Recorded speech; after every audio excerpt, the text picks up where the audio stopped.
Hello everyone. Thanks very much for coming to hear me do this talk. As you probably noticed, I'm not in the Netherlands. Unfortunately, I was prevented from coming to your country by the British court system. I was put in jail, as some of you may know, about 8 or 9 months ago now for making a speech similar to what I'm going to say to you guys. And I was let out after 4 months without any trial, and now I've got a tag and I'm not allowed to leave my house. And I did apply to the court to come to the Netherlands, but hasn't yet been processed, as you might say. So here I am. So unfortunately, you've only got me on a video, so apologies for that. The other thing to say is, obviously, I really wanted to come to the Netherlands to congratulate you all of those of you that have been involved in the civil disobedience, the 1,500 arrests to force the Dutch government to do the right thing on fuels, on subsidies for fossil fuels.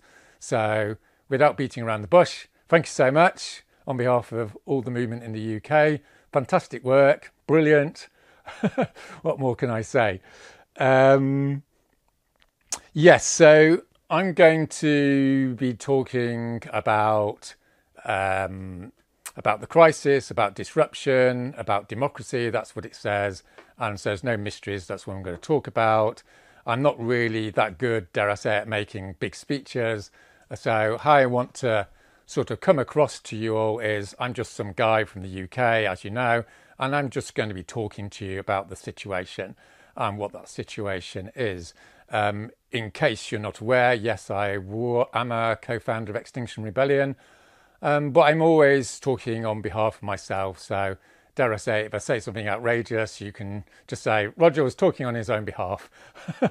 And I'm not talking on behalf of any organisation.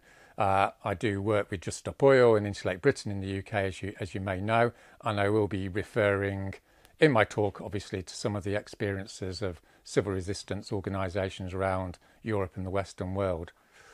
Okay, so I'm going to start off with my central proposition, as you might say. You know, the central thing that we all need to accept, and obviously we do accept, which is that the world is real. The world has things about it that are going to happen whether you like them to happen or not. So as it happens, I'm talking to you here on my sofa with my leg propped up because my leg's broken in 4 places. I think we're going to show you that just to prove it. And it so happens that if I go out to the shops the following day, my leg will be inflamed and I won't be able to move very easily. The point is, of course, is that whether I like it or not, my leg's going to get inflamed. There's a real world out there. If you've got cancer and you go to the doctor and the doctor says you've got to have surgery or you're going to die, that's the situation. There's not a third option. There's not a business as usual option. You're either going to have the surgery or you're going to die. You're not definitely going to die. You can't give an absolute guarantee, of course, but that's going to be the main scenario. And we all know that that's the way the world is sometimes. You've got 2 hard choices. You don't have an easy choice. And one of my friends that I've made over the last year or two is Adam McKay, who directed Don't Look Up. And I don't know if you've seen the film, but it's about a meteorite coming towards the Earth. And Adam always says to me, you know, this meteorite is coming towards the Earth. It is whether you like it or not. It is whether you look up or look down. It's happening. It's coming towards us. And I'd just like to remind ourselves, I suppose, that this is what it means to be an adult, doesn't it? It's what it means to be a fully grown human being, whether in the Netherlands or the UK. The fundamental thing about being an adult is you don't live in a dream world. There's a real world out there and you have a responsibility to respond to it when real things are happening. So really, like everything I'm going to say for the rest of the talk is obvious. That's what I'm going to suggest. Everything I'm going to say is obvious. It's going to be really difficult, but it's totally obvious. And the reason it's obvious is because the world's real. And you just have to go back to that fundamental realization. There's things in the world that are going to happen whether we like it or not. Okay, so this talk is about the crisis. It's about disruption. It's about democracy. So, I'm just going to trundle through them. So let's start off with the crisis. So there's these two words, aren't there? There's the words climate change. Well, what I want to say to you is I never use the words climate change. As you may know, the words climate change were made up by corporate public relations departments in the 1990s because what they wanted to do is to make it look like what we've got is a problem, an issue, something to fix, a technocratic situation. And it just funnels the whole debate for the last 30 years into this repressed, technocratic, professional space, which has nothing to do with the actual reality. The reality we face is extinction. Okay? The reality we face is human extinction. And we have an absolute moral imperative to stop it happening in so much as we can do so. That's why when we set up Extinction Rebellion, it was called Extinction Rebellion. It wasn't called a bit of policy change on the climate rebellion, right? It was called Extinction. And let's be absolutely clear what extinction is. Extinction is the death of 8 billion people, right? And billions of wildlife and aspects of the natural world.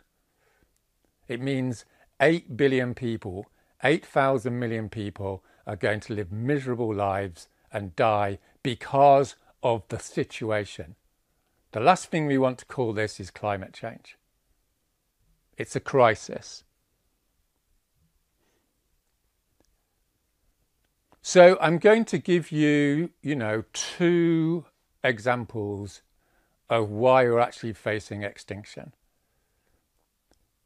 The first one is, there's another friend of mine, Peter Kalmus, who's arguably the most famous scientist activist in the United States. He's a man of enormous integrity, I can tell you now. And he went to a meeting of NASA scientists about 2 months ago. And during that meeting, the NASA scientists told him privately that the Amazon has passed its tipping point. The Amazon has passed its tipping point. In other words, the Amazon, for all intents and purposes, is now going to degrade. And that's going to lead to human extinction. I've talked to scientists about this. They're clear off the record. This is the main scenario. Arguably, it's going to add 1.5 degrees to global warming. And Peter Kalmus did a tweet on it. He said, this is what they've told me. It was like 3 or 4 million views of that tweet. So my question to you is, do you think that Peter's lying about this? No. And I'm a social scientist, and one of the things social scientists are trained to do is to identify lying, right? And one of the worst things you can do is ask people in a political context in public what they think about something, because they're going to lie. If you want to know what people really think, you talk to them, in the bar after the conference. You do an anonymous survey. There was an anonymous survey a little while ago, as you may know, where 200 IPC scientists were asked, are we going to go over 1.5? 94% of them said yes. That's why we're going over 1.5, right? At the Paris conference of 2015, there's articles on it. The key scientists were all of one mind, we're going over 1.5. They knew in 2015 we were going over 1.5. People have been lying since. So if you want to be smart and you want to know what's going to happen to the Amazon, you want to listen to what people say privately at a NASA conference, right? Not what the PR people are going to say on behalf of COP, for instance. So another example is James Hansen. James Hansen is the most respected public scientist in the world, arguably, right? He was the guy in 1990 that told the world that we're facing the end of civilization if we put more carbon into the atmosphere. What did he do? He sent a memo to various people, including Just Stop Oil, and it said, we are now locked in 4 degrees. We've now locked in 4 degrees centigrade of global warming. What does that mean? It means that half the world is going to be uninhabitable. What does that mean? It means that billions of people are going to die. According to the world's most respected scientist in 2023. So let's not delude ourselves we're not facing extinction. That's what it means to be part of Extinction Rebellion, is to face that reality that we're not looking at a few bad years of bad weather. We're not looking at a major crisis. We're looking at the end of the human race. That doesn't mean it's definitely going to happen. No one knows for certain. There might be earth repair mechanisms. Things might turn up. But that's the main scenario. Like when you go to see the doctor. Everyone knows when the doctor says you're going to die unless you take surgery, he's not saying like you're definitely, absolutely going to die, because no one can be absolutely certain. But that's the main scenario. That's what we're talking about today in 2023. And that's why thousands of people are and have to go and engage in civil disobedience, because we're facing extinction. We're facing the end of the Netherlands. We're facing the end of the UK. Because that's the situation. Okay? There's a real world. Sometimes there's a real world, and that's what it's saying to us. And there's something a little bit close to the home here, which is at 2 degrees centigrade, there's going to be 1,000 million refugees. Okay? At 2 degrees centigrade of global warming, there'll be 1,000 million refugees. Now, I'm sure maybe some of you who I'm talking to, or certainly there's plenty of people in the Netherlands that remember the end of World War II, the starvation, the chaos, the disruption, the total human misery. There were 50 million people on the move at the end of World War II. What the scientists are telling us is there's going to be 20 World War IIs, 1,000 million refugees, potentially in 10 years' time, potentially in 20 years' time. Does it matter? No. What matters is we're facing a total crisis. So that's the crisis, right? And what I try and say in my talks to people is let's just grasp the essence of this thing, because this thing is bigger than anything else. The reason it's bigger than anything else is because, number one, terrible things are going to happen. Those terrible things are going to get lots worse. Those terrible things that get lots worse are going to happen across the world. No one's going to be left out. There's not one part of this planet that's not being affected. And last but not least, it's going to go on forever. It's going to go on forever. And I defy anyone watching this video, anyone in the Netherlands, anyone in Europe, to conceive of a worse situation than that. That's the situation. That's the real world in 2023. Okay. Disruption. Let's do disruption. Okay, so a lot of people might be thinking we're gathered here today, to discuss this campaign as a campaign to ask the Dutch government to stop subsidising fossil fuels. No, that's not what's going on. That's what I suggest to you. That's not what's going on. What's going on is there's a total fucking disaster happening, and we're going to fight with every bone in our body to prevent this from happening. That's what's going on, right? So when you go on the media to talk about the situation, don't go on the media and say, well, we're asking for this policy change from the Dutch government, and we'd really like it if there's a little bit of a change in the system so that there's less carbon emissions. No one's going to take notice of that. No one's going to realise what's happening. You need to go onto the media and say, there's a total fucking disaster happening. And we're going to do everything in our power to stop it because we have to. That's the situation. Because the essence of disruption is how you communicate. And for 30 years, one of the main reasons the climate movement has failed is because it doesn't get emotional.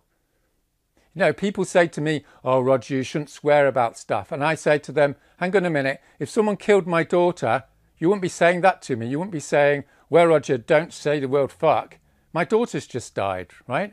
If my mum dies and I'm at the funeral and I cry, no one's going to come up to me and say, well, Roger, it's not very appropriate for you to cry over the death of your mum. No, sometimes in life, it's absolutely appropriate, and more than appropriate. The situation demands emotion. And this is what disruption is. And this is why disruption is justified, because sometimes, and certainly when you're facing the end of the human story, the human race, that's absolutely the time to get emotional. That's what disruption is. Disruption is also, of course, disrupting the material life of the country. And I'm sure lots of people watching this have been asked this question, you know, why are you causing disruption? That's the wrong thing to do. The important thing to understand about this question is it's a stupid question, and the person who's asking it is being stupid, and they know they're being stupid if they're honest with themselves, because it's bad faith. It's a bad faith question, because everyone knows that people will disrupt the life of their country. There's not a single person in the Netherlands who can honestly look in the mirror and say, there's no circumstances in which I would not disrupt the public life of my country. Because everybody has values. And when those values are violated, you disrupt the life of your country. And every human value is violated by putting carbon into the atmosphere in 2023. Every human value is violated by subsidizing fossil fuels and all the rest of it. What does that mean? It means we're violating our children. We're violating their rights. We're saying to our children, we don't care that we're destroying the world and you're going to have to pick up the pieces. What a disgusting proposition that is. We're saying to the country, we don't care about the Netherlands. We don't care about the UK. We don't care that the Netherlands is going to be underwater in half a century and there's going to be 17 million people huddled on some hills in the North Netherlands. What do you mean? You mean you're going to betray your country? What are we doing to the people in the global south? We know what we're doing to the people in the global south. We're saying you're disposable. You're disposable. You were disposable during the colonial period. You were disposable for the last 500 years and nothing's changed. We're still those racist fuckers. We're still those people who say you don't count. We want to have our own way. And if you die, so be it. That's what's being said. That's a violation of fundamental human values. And what are we saying to the natural world? Poof, you're goners. That's what we're saying. That's why disruption is absolutely necessary and absolutely justified, because all those fundamental transgressions are happening across the board.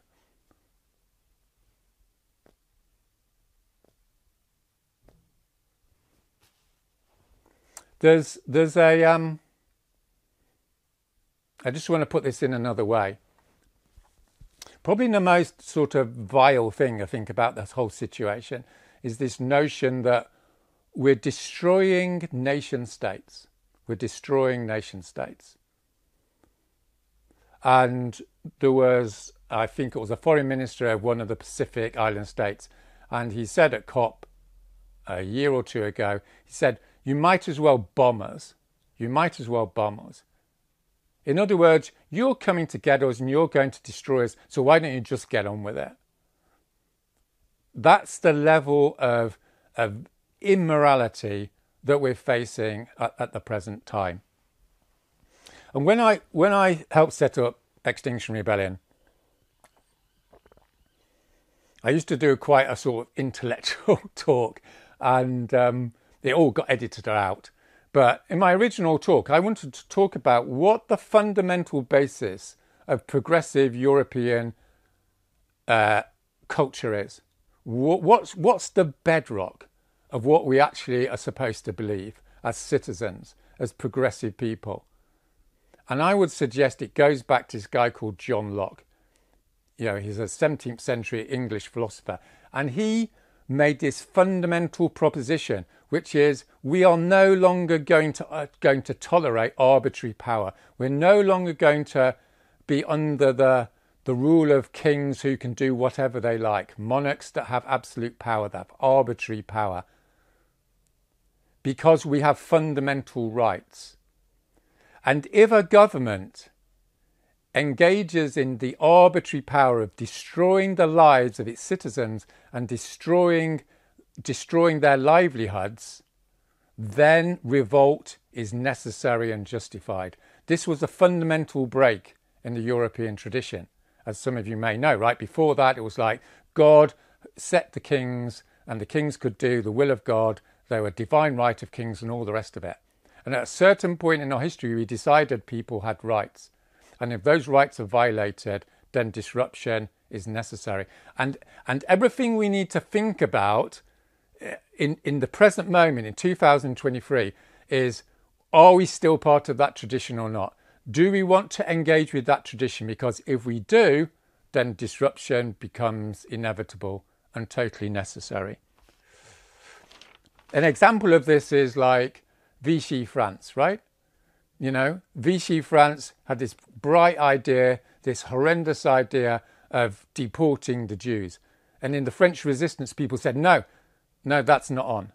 Resistance became inevitable, right? In the German constitution today, there is a clause which says if the German government engages in authoritarian, arbitrary, tyrannous activity, starts destroying the lives of its people, then rebellion is justified.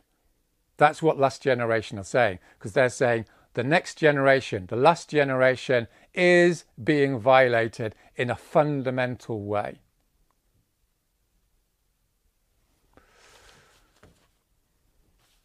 Okay, so let's look at democracy then. So if you ask people about democracy, I don't know, but in the UK, you ask people about democracy, say, what's democracy? And they say, well, that's one person, one vote. It's one person, one vote. But the real question, I think, is why one person, one vote? What's so special about one person, one vote, right? It's like, why don't people in Amsterdam get 8 votes? Why don't the people in North Netherlands get no votes? I mean, what's the big deal? The big deal is that at a certain point, we decided people have a right to participate in the political process. That's the essence of the democratic proposition. But also, they have a right to engage equally, right? You don't get more votes if you're a special person. In other words, there's a fundamental equality about human beings. There's a fundamental equality about it. So I read recently that 240 women were in prison in 1913 in Britain. And they were in prison because of this principle, right? It's a fundamental value. And that fundamental value is that I deserve the vote regardless of whether I'm a man or a woman. I deserve the vote whether I'm black or white. I deserve the vote because I'm fundamentally equal to everyone else. And the reason why 150 British people were in prison last year from Just Stop Oil is they're making exactly the same proposition, that in a democracy, everyone is equal. And those young people have as much right to a life and a livelihood as those women who demanded a vote in 1913. And then if you look into this a little bit deeper, right? I was thinking about this and someone suggested this to me, so I'm going to tell you, which is there's no rational, fundamental foundation to the notion of this idea of equality. At the end of the day, it's an act of faith. It's a decision. It's an existential decision. This is what I believe. I choose to believe in the fundamental equality and rights of human individuals. Full stop. right? And this is a bit of a challenge for, rational people that want to have arguments for something. There isn't an ultimate argument. You have to make a decision based upon an intuition of the sort of society you want to live in, a decent society. And we all know a decent society is a society that doesn't violate the fundamental rights of individuals. And we can juxtapose this to fascism. The fundamental difference between democracy and fascism is fascism violates that value. Fascism says some people don't count. Some people can be disposed of, whether they're slaves or they're Jews or they're the small island states. This is what democracy is saying. And if we want a democracy in the Netherlands, and if we want a democracy in the UK and around Europe, we have to stop this violation of fundamental values, which is being enacted through putting carbon into the atmosphere. But I also want to suggest that democracy is something else as well, right? It's about individual rights, absolutely. But it's also a collective proposition. What democracy is saying is we're a national community. We're a human community. We're like a big family. And when you go and engage in disruption, under the Gandhian and Martin Luther King Extinction Rebellion tradition, what you are doing is you're not saying, we're disrupting you, you're going to have 3-4 hours delay on the motorway or in the centre of the Hague or whatever it is. What we're saying to you is wake up. It's not an arbitrary, act of selfishness. No one chooses to delay people when they're in their cars.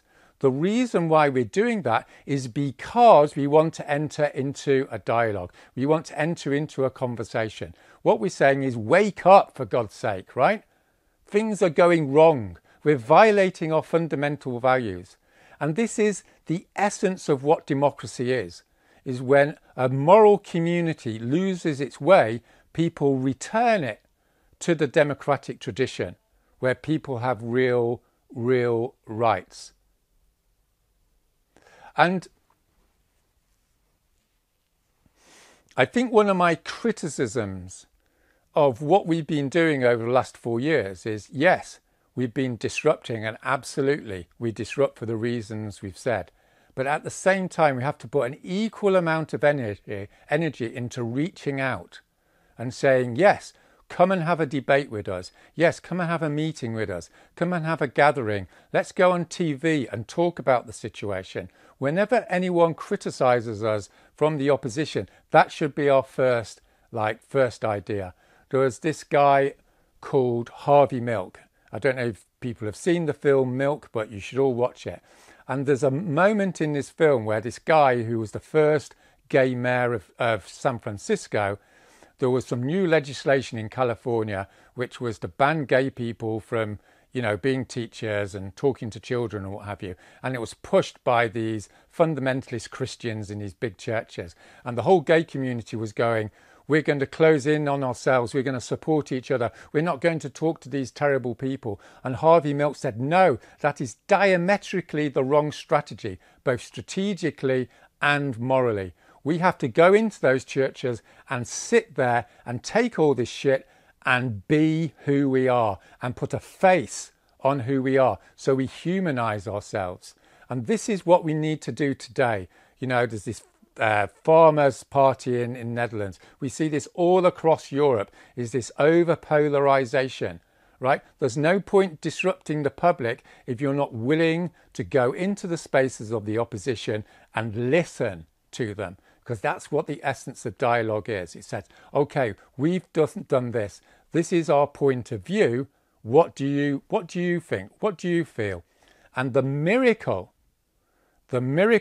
of this process, which came out of Gandhi and Martin Luther King and many other struggles, is when you enter the room and you listen to that people change, right? People start listening to you. People want to come to some common ground. They want to engage in some reconciliation because we're all hardwired to do that.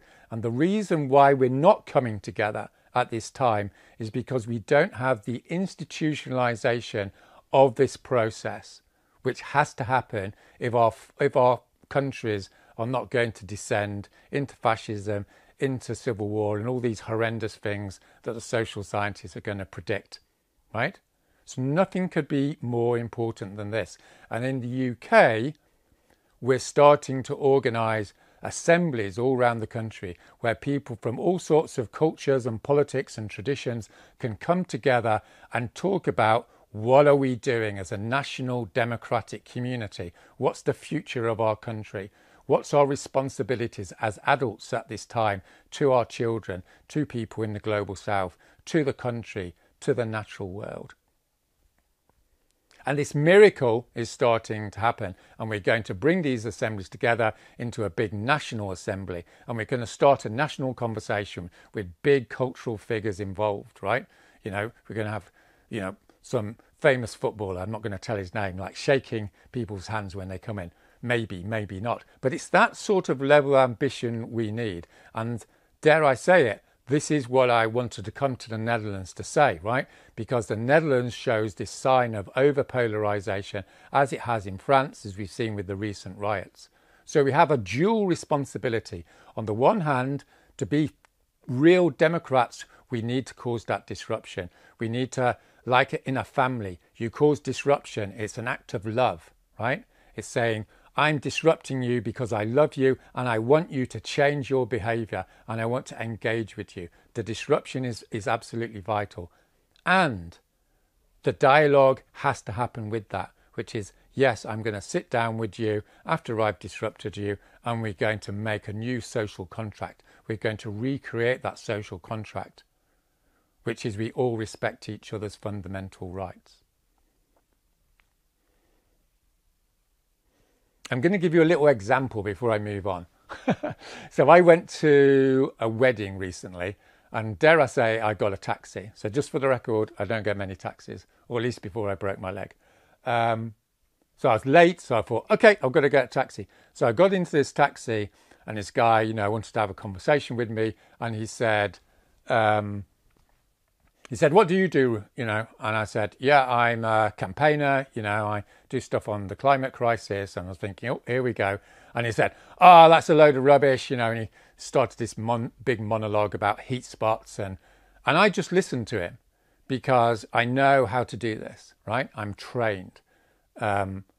I said, oh, right, that's really interesting. You're really concerned about global warming, but you think it's mainly the heat spots. And there's also, of course, putting carbon into the atmosphere. And I engaged with him. I listened to him. I fed back. I summarised what he said. I wasn't trying to win the argument, okay? And after 5 or 10 minutes, he got to the wedding. He let me out. And he looked through the window and he said, well, you know what? If I could afford an electric car, I'd buy one tomorrow. If I could afford an electric car, I'd buy one tomorrow. Why the hell did that happen? Because he wanted to be a good person, right? Like every human being. This is what we're hardwired to do. We all want to do the right thing, but things get twisted and we get threatened and we feel we're not given respect and we're not going to be listened to. But once that process happens, once our fundamental human psychological needs are fulfilled, then we're ready to think rationally. Of course the guy wants an electric car, right? Because he doesn't want his kids to suffer. He doesn't want Britain to disappear under, you know, rising sea levels and all the rest of it. Obviously he wants an electric car. But he also wants to be listened to. And this is the great danger of our time, is we become over-polarised and our democracies fall apart because we're not actually engaging in that essential dialogue. So, you know, a lot of people say to me, oh, Roger, you know, you're always telling people all this terrible information and making people miserable and all the rest of it. And I say, yeah, absolutely. People need to know what's real. We need to be adults, right? We need to know we're facing extinction. And at the same time, we need to know what we fundamentally are, which are democrats, and what that means. And the vision is not in some grand political scheme. The vision is having that conversation with the taxi driver. The vision is 50 people in some suburb of Amsterdam getting together and being opposed to each other, and through a process of 4 or 5 hours, they come to make that connection. And that creates this democratic culture. That's the vision. And it happens not despite all the terrible things that are happening and all the hardship that's coming down the road. It's happening because of it. Because that creates the fluidity, the psychological, the spiritual uncertainty where people go, I don't know what's happening. And what our role is say, let's come together. And coming together is the vision of Extinction Rebellion. In my view, that was the original vision. It wasn't just about, let's reduce carbon emissions, blah, blah, blah, blah, blah, right? It was a new vision of humanity in all its imperfection, right? And I'm the first person to say it hasn't quite happened and all the rest of it. But that's the direction of travel.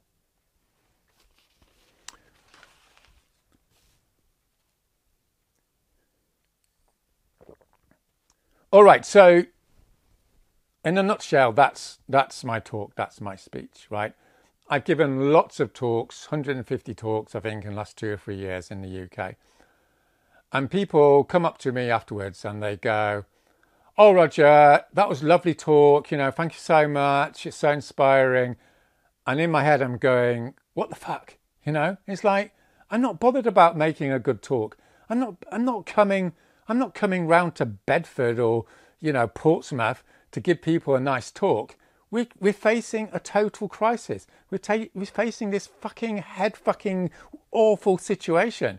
We need to do something. There's no point you coming to listen to me, and there's no point me coming to you to go, oh, I'm giving you a nice smart talk about disruption and democracy. This is not, some intellectual masturbation session. Seriously, it's not, is it? We've got something to do. So I'm an intensely practical person. That's why I helped set up Extinction Rebellion.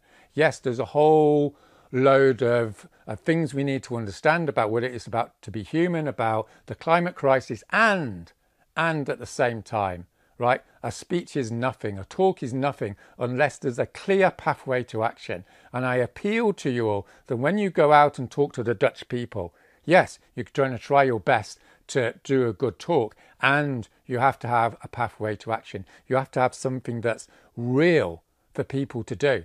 Otherwise, people are going to go away and either pretend it's a nice talk, but deep down inside, they're just going to be depressed, and they're going to carry on being depressed because they don't know what to do. So it's absolutely morally and strategically important that, yes, there's a thing to do here. And what have I said to you? I've said the world is real. I've said the situation we face is beyond terrible. It's beyond terrible because it's violating our values. And that means we have to enter into civil resistance. And what I want to say to you is you have no choice. Okay? You have no choice but to enter into civil resistance. That's the practical message. And that's a big thing to say, right? But the reason I'm saying it to you is because I'm being honest. Because if you accept the world is real, and you accept how terrible the situation is, and you accept that you're violating every human value if you don't enter into civil resistance, you don't have a choice but to enter into resistance because of the extremity of the situation we face. I would be dishonest with you if I was saying you had a choice, and you're being dishonest to yourself if you're pretending you do have a choice. Right? This is not like 1995, me coming in 1995 to do a talk in Amsterdam or something and saying, you have no choice but to be involved in a campaign to stop pollution in a river in Amsterdam. You'd be outraged. I'd never say something like that because there's other campaigns to do. There's other issues. In 2023, there is one situation, which is the extremity of the evil that we face. Okay, this is why I don't call things campaigns. That's why I'm not talking about particular aims, important as they are, right? When you go to the Dutch government, yes, you need to have something specific to talk about, but that's not the conversation. The conversation is every sentient adult human being at this point in history has an absolute moral imperative to enter into civil resistance. Like Greta says, right? The house is on fire. If you're going down the road to work, there's a house on fire, children are burning on the top floor, you have no choice but to intervene. And the situation is the whole world is on fire. The whole world is on fire. So it's a no-brainer. It is what it is, right? And this is because everything's being violated, right? We've talked about this. Our children, our country, the people in the global south, the natural world, four things, four enormous bases of human value. But this is one of the last important things I want to say to you, is in some really profound but absolutely real way, the real reason why you have to enter into civil resistance is because to do otherwise violates yourself, violates the actual essence of who you are. And this, as many of us discover, is the single most important thing in life, is that you're true to yourself, that you're the good person that you can't help but believe yourself to be, right? And again, this is to a certain extent an act of faith. Do you think humanity is good and you think yourself, you are good as a person? But there's a significant evidence for this because of the phenomenon of guilt. You feel guilt whether you like it or not. People don't voluntarily decide to feel guilt. The reason they feel guilt is because whether they like it or not, they think they're a good person and they know they've done a bad thing. You know, soldiers go off to war, they come back, they've got post-traumatic stress disorder because they feel guilty that they're alive and their brothers and sisters died on the front line with them. They can't help it because we're connected in that fundamental way. I don't know if you remember the final scene of Schindler's List. Can you remember that? And the guy, Schindler, is crying because he could have saved more Jews. He feels so guilty. Even though he did amazing things, the fact of the matter is he could have tried harder. And in 10 years' time, without a shadow of a doubt, everyone who's watching this video is going to be feeling guilty, regardless of what we do, for the same reason Schindler felt guilty. But if we actually violate the essence of our being by refusing to enter into civil resistance, the level of guilt will be intolerable. The level of self-contempt is going to overwhelm us because of the extremity of what's happening and the fact we didn't step in. We stood by. That's why you don't have any choice. So, is that a practical? Yes, you have to engage in civil resistance. That's the way it is. I'm being honest with you and I'm asking you to be honest with yourselves. But what does that practically mean, right? What does it practically mean to engage in civil resistance? So let me spell it out in as practical and concrete way as I can. What it means is at the beginning of September, you come to The Hague and you sit on the road. And maybe you're arrested and maybe you're not. But either way, you come back the following day. And whether you're arrested or not, you come back the following day. And you come back every day until you've won.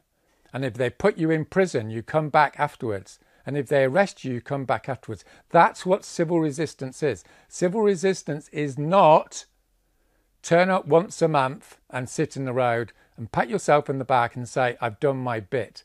When you're talking to young people in 10 years' time, they're not going to be bothered that you did your bit. What they want to know is you fought to win. And if you want to win, you have to design a strategy to win, which is in the ballpark. It doesn't guarantee it. But if you're just sitting in the road every month or two, you're not going to win against the Dutch state, right? I've studied this stuff, so I'm going to tell you what the social science is. Civil resistance wins when it's continuous mass civil disobedience day after day. As you've seen with Just Stop Oil in the UK and with Last Generation, this is a fundamental tenet of the A22 strategy because we have this moral obligation not to just go through the motions, but to actually win. So what does that concretely mean? Everyone has to go and sit in the road? No, obviously not, right? What we need to form is a non-violent army. A non-violent army. And maybe you're a bit like unhappy with that phrase. But let me say, this is the tradition. Gandhi produced a non-violent army. Martin Luther King called for 10,000 people to produce a non-violent army that went into battle in order to get their rights. Okay, this is the tradition we're in. What does an army mean? Not everyone is on the front line. Some people have to do the video. Some people have to do post-arrest support. Some people need to speak to the press, right? This is a collective group decision that you make.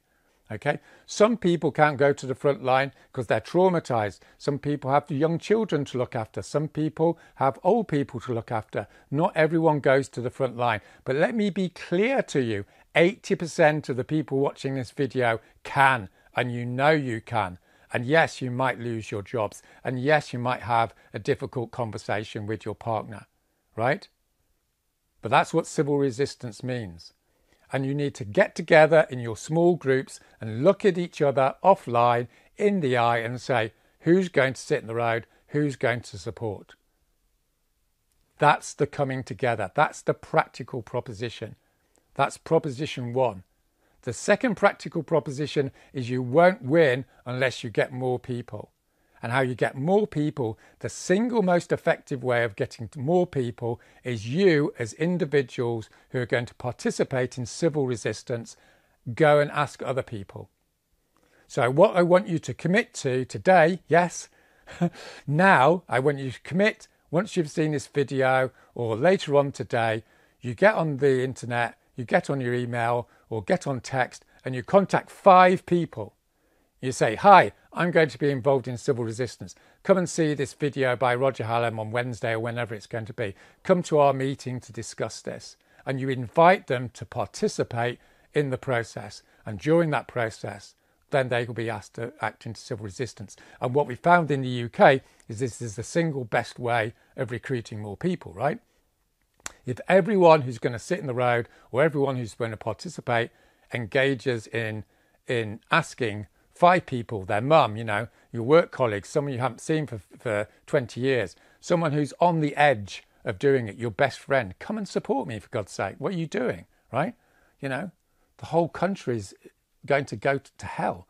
Are we going to violate our children? No, come and participate. Okay, so the last thing. I'm not very good at finishing speeches with lots of rhetoric and what have you. But one of the things I like to finish my talks is saying, you're probably feeling, lots of different feelings as a result of this talk. Maybe you're trying to intellectualize it all and think, oh yeah, maybe that was a good point or bad point because you're trying to avoid the reality of what I'm asking you to do. Maybe you do want to do civil resistance, but you're really scared. Maybe you just find what I've said really offensive and, who's this guy telling me what to do? There's a whole jumble of emotions. Maybe you're thinking, yes, I'm going to do it, but I'm afraid. Everyone feels this discombobulation or whatever the word is, right? You're all over the place. It's scary, right? Human beings don't want to do this sort of thing. It's totally understandable. But the fundamental last point I want to make is you're not alone, right? You're not a candle in the wind. You're not one of these atomized individuals that capitalism and the neoliberal system tells you we are. No, you're already part of a community. You've already got friendships. You've already got partners. You've got people you can talk to. Okay? And you want to get together with those people in a circle and talk about it and say, I'm scared. But if we do this together, we can do it together. And in Just Stop Oil, we had this interesting phenomenon where one of the regions brought 90% of the people into doing civil disobedience, right? Only 10% people didn't show up. And we're going, how did you do that? How did we do that? They said it's simple. We got everyone together in small groups and we said to each other, we're all crew, right? As is the fundamental value. We're all crew and we're all going to go down together.